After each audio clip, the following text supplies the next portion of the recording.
What is going on, my friends? Ryan Williams here, back with another one, and in today's video I am going to be revealing to you guys the ultimate guide on how to analyze dividend stocks for beginners. You see, I still consider myself a beginner investor, although I've been at it now pretty seriously for about a year and a half, and I have picked up on a few things. So essentially this guide on how to analyze dividend stocks is actually going to be a guide on how I analyze dividend stocks when I do my own stock research. And I took some pretty extensive notes when I was planning this video, guys, and in doing so I actually created a step-by-step guide that you guys can refer to as we're going throughout this video, so you can follow along and refer back to it if need be. The link for that is in the description of this video. It's just a Google Word document that you guys can grab, and I'll probably be adding to it as time goes on, so it's still a work in progress. Anyway, before we get rocking and rolling, give this video a super big thumbs up if you guys are excited to learn something new about dividend stocks today. Also, please do me a favor and hit that subscribe button as well if you guys would be interested in seeing more dividend stock content from me. I would love to have all of you along for my dividend investing journey. Anyway, thank you guys so much for the support. I really appreciate it. And now, without further ado, let's get into it.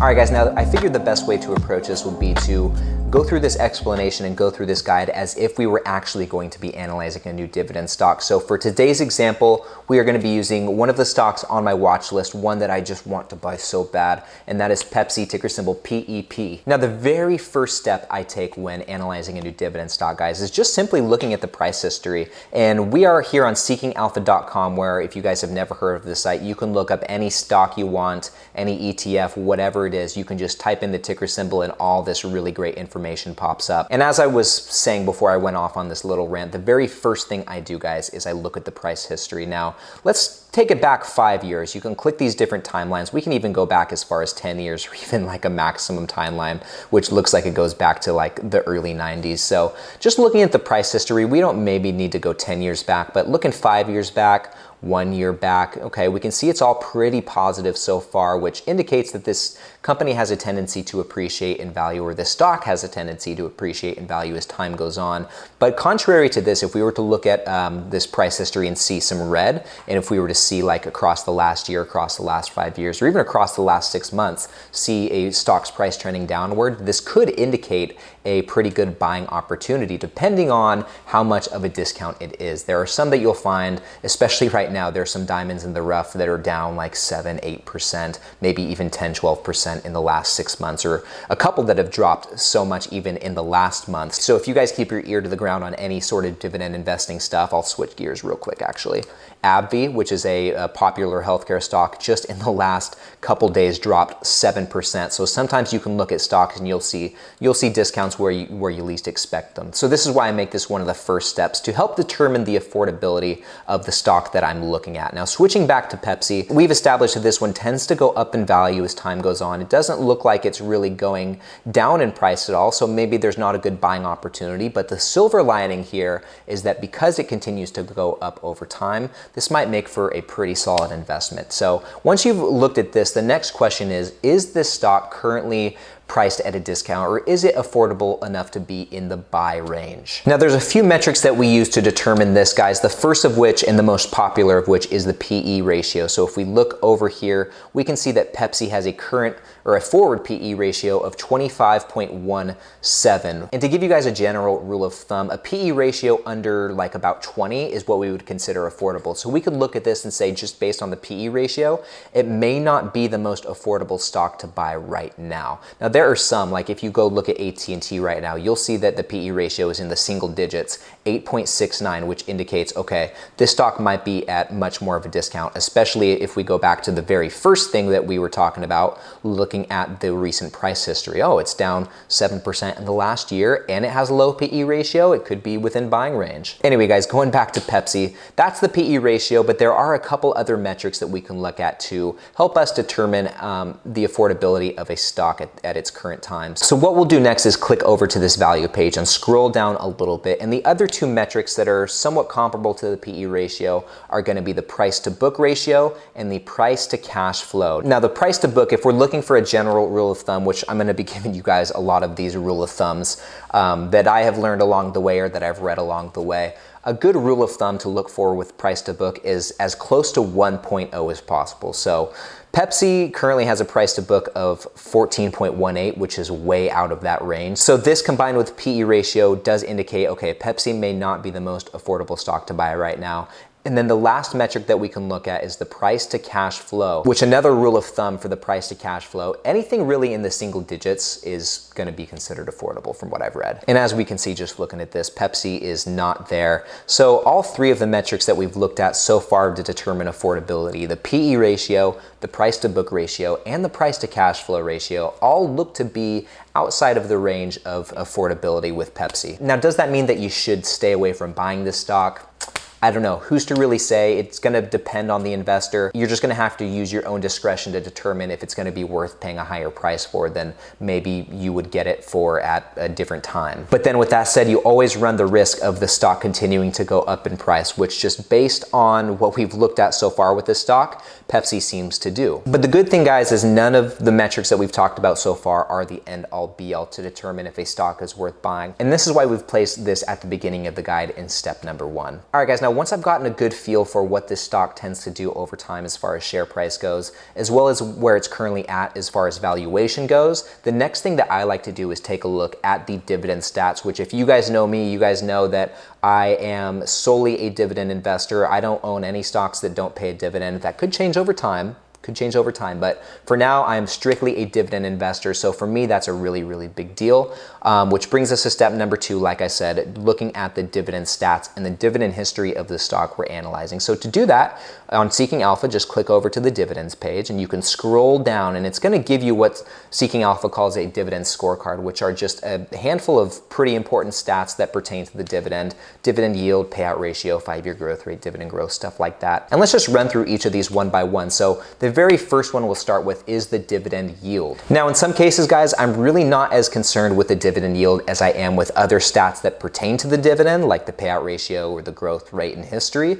But if I am purposefully looking for a stock that has a high dividend yield, that pays a high dividend yield, I will take this more into account. And for those of you who are not really familiar with dividends or dividend yields, I'll give you some ranges that you can use as general rule of thumb, because I'm pretty big on those, as you can tell. So in my case, guys, I consider anything from like 0 to 2% a pretty low dividend yield. Anything from above 2% to maybe about 4% is what I would consider average. You'd find most dividend stocks are probably within that range. And then I get excited about anything over 4%. Anything 4% and above, I consider to be a pretty high dividend yield. One quick note though on dividend yields, guys, as you go higher and higher, once you get above that 4% mark, get into the 5, 6, 7, 8, 9% range. It is generally said that the higher you go in dividend yield, the less sustainable it could be over time. Now, this isn't necessarily true across the board, but that is something that a lot of other investors have noticed. And so yes, although like a 6, 7, 8+% dividend yield is very tempting and it would be pretty easy to buy into a stock just based on its current dividend yield, you have to take into account all these other metrics, all these other variables that could affect the dividend and the longevity of them paying it at such a high rate. And that is where we get into some of these other metrics like the payout ratio, which is a reflection of how much of the company's free cash flow they're contributing to the dividend. So in Pepsi's case, they're contributing about 70% of their free cash flow to the dividend, and then the other 31, 32% or so goes to other things. Maybe the company holds on to it to expand the business, or they do other things with it that aren't related to the dividend. And generally, guys, a healthy payout ratio is somewhere between maybe like 30% to maybe 60%. That might even be stretching it. Some people say 30 to 50%. I historically have said 40 to 60%. Anything above 60% for me raises some eyebrows. With that said though, guys, a lower payout ratio could be seen as more favorable because it means that the company is going to have more cash in reserves to contribute to the dividend if they needed to for whatever reason. Maybe they had like a bad year or low year where they didn't generate as much profit, so they can use that float to give more to the dividend if they needed to. It just helps with kind of the security and reliability of the dividend to see a lower payout ratio. With that said, guys, the rule of thumb, like the 40 to 60% I just mentioned, does not apply across the board. It really depends on the stock and the asset type. Like for example, if you're looking at a REIT, a real estate investment trust, those are going to have always going to have a much higher payout ratio, like 90, close to 100%. Legally, from my understanding, REITs have to pay out 90% of their profits to shareholders in the form of dividends. So that's one example of where you would see a higher payout ratio. And if you see that, don't be freaked out by it. Sometimes across different sectors too, they can have, traditionally different or maybe even higher payout ratios. It just depends. All right, guys, now moving on to the 5-year growth rate. I actually look at this in tandem with the dividend yield in most cases. And to give you some more perspective on that, if I see a stock with a higher dividend yield but a lower growth rate, I'm happy. To me, that's fine. And then the inverse of that is also true. If I see a stock with a lower dividend yield but a higher growth rate, that's fine with me as well. But I don't like to see a low dividend yield with a low growth rate. To me, if I'm going to be investing in a lower dividend yield, there has to be some growth that comes along with that as time goes on. And moving on to the last one, guys, the dividend growth history. This one, in my opinion, is probably the most important one out of the bunch. For me, it's pretty imperative for a stock to have at least some semblance of a dividend growth history. And as you guys can see right here, Pepsi's is pretty substantial, 49 years. Essentially, guys, having a longer dividend growth history speaks to the reliability of the dividend and also the importance that the company places on maintaining that dividend as well. In fact, guys, dividend stocks with a long dividend growth history are considered dividend investing royalty and are actually named as such. And to give you a couple examples of that, so dividend stocks in the S&P 500 that have over 25 years of consecutive dividend growth are what are referred to as dividend aristocrats. And similarly, any stock that is in the S&P 500 with over 50 years of dividend growth is what is referred to as a dividend king. Now, I personally have a couple dividend kings in my own portfolio. Coca-Cola is one of them, 3M's another one, Johnson & Johnson, Procter & Gamble. These are all dividend kings. And just looking at Pepsi with 49 years of consecutive dividend growth, that puts it in the dividend aristocrat range. And if you guys want to, you can always Google like dividend aristocrats or dividend kings, and you can find a list upon list of current dividend aristocrats and kings to invest in. All right, guys, moving on to step number 3. If I feel pretty content with a company's, pricing history, as well as the current affordability, as well as the dividend stats, I will go next and start looking at some of the financials behind the company. And this one is one that, at least for me, has taken the longest time to learn, and it's something that I am still learning. I don't feel like I've even touched the tip of the iceberg as it comes to analyzing a company's financials, but there are a few basic things that I do look at. And if we jump over to this growth page, guys, and scroll down, the very first one that I like to see is consistent revenue growth across time. So as you scroll to the bottom of this page, it's going to have this little chart here on Seeking Alpha, and I just look at this very first row right here, which will tell us the rate at which the company's revenue grows over time. So in Pepsi's case, year over year, it has grown over 10% in revenue. Okay, across the last 3 years, it's grown at a compound annual rate of over 5%. Across the last 5 years, 3.71%, and across the last 10 years, about 1.8%. And in general, guys, a company whose revenue continues to go up, who continues to increase sales over time, is a company that is continuing to grow and expand and evolve. And that is what you want to look for in a long-term investment. All right, guys, now moving on, let's scroll up. We are really about to get in the thick of things with this company. The next thing we're going to look at is some of the financial statements. So click over to this financials tab, and let's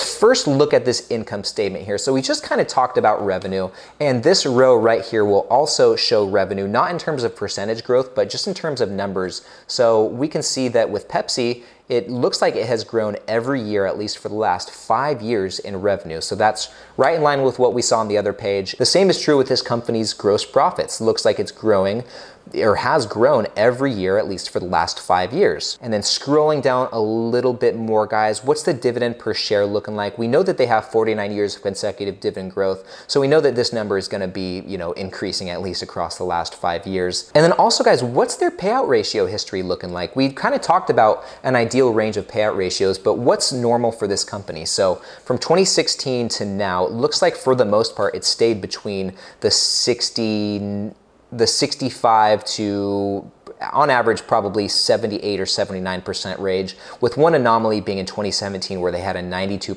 payout ratio, but then a considerably lower payout ratio the following year in 2018. So the payout ratio is kind of all over the place, but it looks like it does sit a little bit on the higher end, between 65 and maybe 75%. And this is where discretion comes into play, guys, because, you know, despite this, we also know that the company has 49 years of consecutive dividend growth. So, you know, the longer the growth history, guys, the more of an indicator that this company knows what they're doing with the dividend. Okay, this payout ratio might be normal for them, and it seems, just based on the dividend, you know, growth history, that they can sustain that at this payout ratio. So this may not be too much of a concern. And at least in my case, guys, that's pretty much all I look at on the income statement. like I said, I'm still learning so much about the financials. I don't know a lot of these numbers and how they play into the overall picture with these stocks. But you know, we're learning. That's you learn as you go. That's part of the fun, and that's all part of the journey. Now, jumping over to this cash flow statement, guys, let's scroll down and look at the levered free cash flow, as that is what is used to pay the dividends. So how is this doing over time? Okay, it's not too bad. It looks like it's not going up every single year, but it's also really not going down considerably. It looks to stay within a certain range between 5,500 and 6,600, or well, actually 6,800 here. So it does seem to be kind of all over the place. And if we actually hover over this little bar here, we can see that that's true. It's gone down, it goes up, it goes down, then it kind of comes up. And then same with free cash flow per share. This paints a similar picture. It went down for a little bit from 2016 to 2019. Now it's starting to go back up from 2019 to 2020. We'll see what happens at the end of the year in 2021. And once again, guys, we're covering a lot of different ground here, and this one might be a little bit over your head. Sometimes it is a little bit over my head as well. So if you're like, what am I looking at here? Don't worry, guys. One of the cool things about Seeking Alpha, let me see if I can find an example. If you hover over some of these icons, it will actually read out for you what this is. So let's actually click over to like the profitability page real quick. So if you're ever stuck on what a certain term is or what it means, most cases you can just hover over it and it'll pull up this little blurb here. So we were actually just talking about the levered free cash flow, and I kind of explained what it is, but let's actually read this definition from Seeking Alpha. So it says the ratio measures a company's profitability as it exhibits the amount of cash a business has after it has met its financial obligations. The ratio is calculated as free cash flow divided by sales. Levered free cash flow measures the discretionary net cash flows a company can distribute to its shareholders after it meets its interest payment and tax obligations. So hopefully that explains why we look at this number and its importance relating to the dividend. And a quick side note before we continue, guys, I know there's a lot going on in this guide, a lot going on in this walkthrough. If you guys have any questions on what we have covered so far, please leave me a comment below. I'm happy to try and answer your questions. Like I said, I'm still learning about a lot of this stuff myself, but I have found that talking about it and exchanging conversation with you guys in the comments helps me learn a little bit more. So I'm open to all questions. All right, guys, now moving on to step number 4. If I am content with what I've seen so far with the company, if I like its financials, if it looks affordable, if it's got good dividend stats, only then will I go on and dive deeper into the company and really get to know them, get to know who they are, what they do, what type of product or service do they offer, and where are they headed. It's now time to answer questions like this as it pertains to the company. And one of the best places to learn more about a company is just on their website. So in Pepsi's case, I actually have the website pulled up here. Now, Pepsi's kind of an interesting example because I'm pretty sure everyone knows what Pepsi is, you know. Everyone knows the soda, but one thing in Pepsi's case that a lot of people don't know is that they have a ton of other brands, which is something that can be learned from visiting their website. So if we just click over to their brands here, click on product information, you can see all different kinds of things. Like the average investor, the average individual might not know that they own all these other great brands like Lay's potato chips, Doritos, Mountain Dew, Gatorade, Quaker Oats, Ruffles, Cheetos, you name it. The list goes on and on. And it's something that I would not know unless I took the time to, like I said, get to know who they are, what they do, what do they offer. And obviously on their website, you can read a ton of other stuff. Like you can also go over and check out some of the quarterly earnings or the annual reports from the companies, which albeit are a little bit boring, but are actually important to get familiar with and actually spend time going through, especially these quarterly earning presentations, guys. you can actually learn a lot, not only about a company, but about some of these investing terms from listening to these quarterly earnings. It's a really good way to get to know a company, what they've done, and where they're headed. And some other ways that I like to, learn more about a company, guys, is going back to Seeking Alpha. If we go back to the summary page and scroll down, they have a full-on list of different analyses and different news behind the company. So that's a good way to know what is going on with this company and maybe some recent news and where they're headed. And then obviously, guys, you can always Google stuff as well. You can always Google, like Pepsi, you could just Google Pepsi stock or whatever and just click over to the news section. And I know I covered step number 4 pretty briefly, guys, but there's really not much more to it than that, in my opinion. It does take time to get to know a company and become familiar with who they are and what they do. But in my opinion, it is best done just by reading and through the various methods I just listed, going, scrolling through the website, looking through the earnings, and especially reading these analyses, guys. I've learned a lot about the companies that I personally own and the ones that I'm looking at just from reading these different analyses. And if you're on Seeking Alpha and you don't have a premium account like myself, I think you can read up to like 5 different articles for free every single month. All right, guys, now moving on to the next step, which is the 5th and final step of this stock analyzing walkthrough. If you have made it to step number 5, you should have a pretty good understanding of the stock's price history, how affordable it's currently valued, what the dividend stats are like, what's going on with the financials, who they are and what they do and where they're going as a company. You should be pretty familiar with all this stuff. And from here, guys, there's pretty much only one thing left to do, and that's to decide, is this stock a good investment? Is this something that I want to invest in? And if so, there are 2 different ways you can go about it. Number 1, either you have a place for it in your portfolio right now and you just start buying into it ASAP, or number 2, you add it to your watch list and save it for later. Maybe you're waiting for it to become more affordable, or maybe you don't want to allocate your funds to it right now. Maybe you're buying other stocks. You can add it to your watch list and keep it in the back of your mind as a good investment for later. Or you could actually decide, after going through all that, I don't think it's something that I'm interested in investing. It's just not for me. It doesn't have a place in my portfolio. I don't like the stats. I don't like the financials. Maybe I'm not super bullish on this stock in general. And then you just decide to pass. Now, realistically, guys, I don't get to step number 5 with most of the stocks that I look at. I typically decide if it's going to be a pass much earlier in this process, which is fine, guys. It is totally okay to be selective as an investor. You don't need to go out and buy every single dividend stock out there. It's okay to be picky and choosy. And as you develop as an investor, you will start to develop your own process for looking at these stocks and also become more familiar with what you like and what you don't like about the stocks that you're analyzing. That's one of the beauties about dividend investing or investing in general, is everyone's got their own process or a different way of looking at things. And everyone has different stock characteristics that they like to place more emphasis on over others and stuff like that, which is, totally fine. And with that said, guys, I think that's a pretty good place to wrap up this video. So hopefully I didn't throw too much information at you guys at once. I apologize if I did. This video really is meant for beginner investors who want to start doing their own stock research and learning how to look more into these stocks. And as I mentioned, guys, I'm still a beginner myself. I still have so much to learn. Okay, there's so much to investing in these dividend stocks. It's easy to overcomplicate it. And hopefully I haven't done that through this guide that I put out. And once again, if you guys want to grab this guide and refer back to it later, there's a link to it in the description below. Like I said, it's a step-by-step walkthrough that essentially has the same information as I covered in this video on it, probably just a more condensed version. I tend to ramble a lot, as you guys can probably tell at this point, but hopefully you can check that out and get some use out of it, and hopefully it helps you on your own dividend investing journey. So with that said, I think it's about time to wrap up this video, but thank you guys so much for watching. If you have stuck through to the end, I really appreciate you taking the time to do this, and I really appreciate the support you guys show me on these videos. And if you have not done so already, please don't forget to leave a thumbs up if you're digging this content, if you enjoyed watching this video. And also, if you would like to see more videos from me in the future, I kindly ask you to consider subscribing to my channel. And that's about all I got for you guys. So I will now get out of your hair. Thank you once again so much for watching. Hope you guys have a great day, and I will see you in the next one.